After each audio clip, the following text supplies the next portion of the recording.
আসসালামুয়ালাইকুম hello my lovely viewers and subscribers welcome to my channel cooking tube নাতাশার পক্ষ থেকে সবাইকে জানাচ্ছি আবার ওয়েলকাম। আশা করি সবাই ভালো আছেন। বরাবরের মতো আবারও হাজির হয়েছি আপনাদের সামনে নতুন ডিফারেন্ট একটা রেসিপি নিয়ে।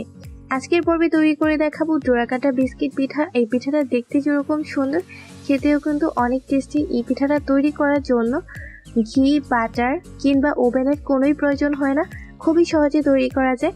চলুন তাহলে দেখে নিই এই ডোরাকাটা বিস্কিট পিঠা তৈরি করার জন্য কি কি উপকরণ লাগছে। এর পুরো প্রস্তুত প্রণালী শুরু থেকে শেষ পর্যন্ত স্টেপ বাই স্টেপ। বিস্কিট পিঠার ভিতরের যে চকলেট পুরটা এটা তৈরি করার জন্য এখানে আমি নিয়ে নিয়েছি একটি ননস্টিক প্যানের মধ্যে 1 কাপ পরিমাণে চীনাবাদাম। এগুলো কাঁচা বাদাম, এই বাদামগুলোকে ভেজে নিতে হবে। মিডিয়াম লো হিটে এই বাদামগুলোকে আমি 10 থেকে 15 মিনিট ভেজে নেব। 10-15 মিনিট ভেজে নিলেই হয়ে যাবে। আর অবশ্যই চুলার আঁচটাকে মিডিয়াম লোতে রেখে ভাজতে হবে, তা না হলে বাদামগুলো পুড়ে যাবে। এইভাবে একটি স্প্যাচুলার সাহায্যে উল্টিয়ে পাল্টিয়ে মিডল থেকে সাইড থেকে এনে বাদামগুলোকে সমানভাবে ভেজে নিতে হবে। ভাজতে ভাজতে একটা পর্যায়ে লক্ষ্য করবেন বাদামগুলো থেকে খুবই সুন্দর সুঘ্রাণ বের হয়েছে। আর এরকম 2-1টা বাদাম হাতের তালুয় নিয়ে খোসা দিলে যখনই দেখতে পারবেন যে বাদামের উপরে খোসাটা খুবই ইজিলি উঠে আসছে, তখনই বুঝতে হবে বাদামটি পারফেক্টভাবে ভাজা হয়ে গেছে। চুলাটাকে অফ করে দিয়ে এই বাদামগুলোকে ঠান্ডা করে নিতে হবে, তারপর খোসাগুলোকে ছাড়িয়ে নিতে হবে। আমি যতটা সম্ভব খোসাগুলোকে ছাড়িয়ে নিয়েছি। আর বাদামগুলোকে একটি ব্লেন্ডিং জারের মধ্যে ট্রান্সফার করে নিয়েছি। এর মধ্যে দিয়ে দিলাম 1 কাপ পরিমাণে চিনি। তারপর ব্লেন্ডিং জারের উপরে ঢাকনাটাকে লাগিয়ে সবকিছু একত্রে ব্লেন্ড করে নিব একদম মিহি করে। আমি সবকিছু ব্লেন্ড করে নিয়েছি আর আমি আপনাদের দেখিয়ে দিচ্ছি। এই যে এইভাবে একদম মিহি করে ব্লেন্ড করে নিতে হবে, যাতে বাদামের কোনো দানা বা চিনির কোনো দানা না থাকে। এর মধ্যে দিয়ে দিচ্ছি 1 টেবিল স্পুন পরিমাণ আনসুইট ব্ল্যাক কোকো পাউডার। আমি এখানে আনসুইট দিয়েছি, আপনারা চাইলে সুইট যে কোকো পাউডার সেটাও অ্যাড করতে পারেন। তারপর উপর থেকে একটু আলতো করে চামচের সাহায্যে মিশিয়ে নিয়ে আবারও ঢাকনাটাকে লাগিয়ে সবটা একটু ব্লেন্ড করে নিব, যাতে বাদামের গুঁড়ার সাথে কোকো পাউডারটা খুবই ভালোভাবে মিশে যায়। Just 30 second. মিশানো হয়ে গেলে এর মধ্যে আমি টোটাল 60 স্পুন পরিমাণ পানি অ্যাড করব। পানির পরিমাণটা অবশ্যই বুঝে দিতে হবে। প্রথম পর্যায়ে একটু কম দিয়ে তারপর ব্লেন্ড করে নিতে হবে। এখন আমি আবার ব্লেন্ড করে নিব। ব্লেন্ড করা হয়ে গেছে। আমি আপনাদের দেখিয়ে দিচ্ছি বাদামের যে চকলেট পুরটা বিস্কিট পিঠার জন্য এটা এরকম থাকবে। এই যে একটু খেয়াল করুন, এর থেকে বেশি শক্ত কিংবা এর থেকে বেশি নরম করা যাবে না, এরকম ভাবে তৈরি করে নিতে হবে। আমি এখানে পানি অ্যাড করেছি, আপনারা চাইলে এই পানির পরিবর্তে লিকুইড দুধ অ্যাড করতে পারেন। আর অবশ্যই কিন্তু পানির পরিমাণটা একটু বুঝে দিতে হবে। প্রথম পর্যায়ে একটু কম দিয়েও আপনারা তৈরি করতে পারেন, তারপর যদি মনে হয় যে একটু লাগবে তখন অ্যাড করতে পারেন। এগুলোকে আমি একটি বাটির মধ্যে ট্রান্সফার করে একটা সাইডে রেখে দিব।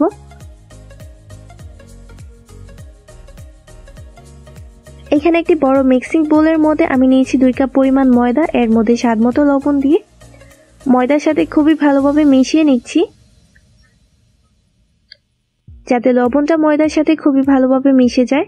মিশানো হয়ে গেলে এখানে আমি একটি বাটির মধ্যে নিয়েছি ডিমের কুসুমের অংশ, সাদা অংশটাকে বাদ দিয়ে এর মধ্যে দিয়ে দিচ্ছি 1/2 কাপ পরিমাণে পানি। তারপর একটি চামচের সাহায্যে সবকিছু একত্রে মিশিয়ে নিতে হবে খুবই ভালোভাবে। 1-1.5 মিনিট এইভাবে মিশানো হয়ে গেলে আমি এটাকে একটা সাইডে রেখে দিব। এদিকে এর মধ্যে আমি দিয়ে দিব রান্নার যে সয়াবিন তেল আমরা ইউজ করি, সেখান থেকে টোটাল 6 টেবিল স্পুন পরিমাণ সয়াবিন তেল। আমি তেলের পরিমাণটা যে অনুপাতে দিচ্ছি আপনাদের কিন্তু অবশ্যই সেই অনুপাতে দিতে হবে, এর থেকে বেশি কম কিংবা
কাটা হয়ে গেলে সেই কাটা যে অংশটা এটাকে এইভাবে দুই পাশ থেকে হাতের আঙুলের সাহায্যে স্প্রেস করে করে বন্ধ করে দিতে হবে।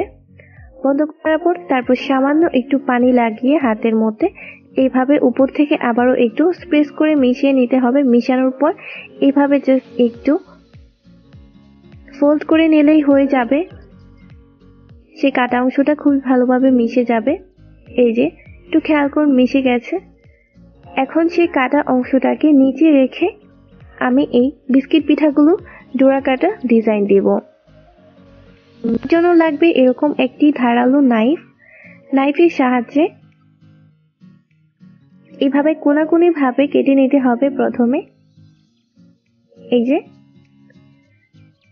তারপর এইভাবে হালকা হাতের উপর থেকে এইভাবে 1টা 2টা 3টা 4টা 5টা 6টা ডোরা কাটা শেপ করে আমি পিঠাগুলোকে এইভাবে কেটে নিব।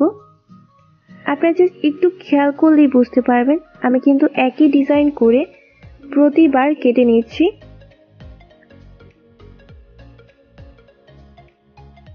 আমি 6টা দাগ কেটে এই ডোরা কাটা শেপে পিঠাগুলোকে কেটে নিচ্ছি।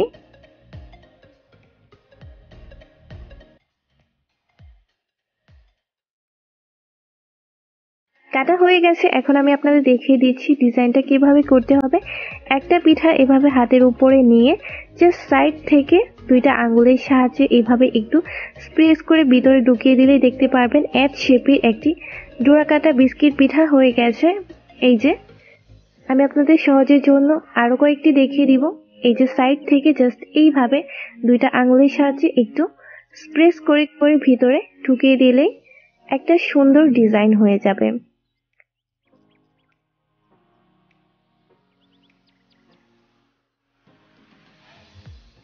আই হোপ আপনারা বুঝতে পারছেন। এইভাবে আমি বাকি সবগুলো এচ শেপে ডোরা কাটা পিঠা তৈরি করে নিব।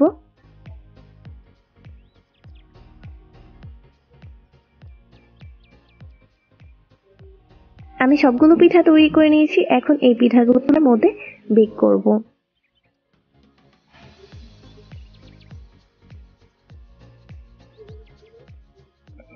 বেক করার জন্য একটি হাঁড়ির মধ্যে আমি একটি স্ট্যান্ড বসিয়ে ঢাকনাটাকে দিয়ে 10 মিনিট হাই হিটে গরম করে নিব। 10 মিনিট পর ঢাকনাটাকে খুলে খুবই সাবধানে সেই বিস্কিট পিঠাগুলোকে এভাবে স্ট্যান্ডের উপর বসিয়ে ঢাকনাটাকে দিয়ে ঢাকনার যে ছিদ্রটা সেটা বন্ধ করে মিডিয়াম হিটে পিঠাগুলোকে বেক করতে হবে 40 থেকে 45 মিনিট। 45 মিনিটের মধ্যে 25 মিনিট পর পিঠাগুলোকে ঢাকনা খুলে উল্টিয়ে দিতে হবে। তাহলে এরকম সুন্দর একটা কালার আসবে উপর থেকে এবং নিচে থেকে। আমি 25 মিনিট পর পিঠাগুলোকে উল্টিয়ে দিয়েছিলাম।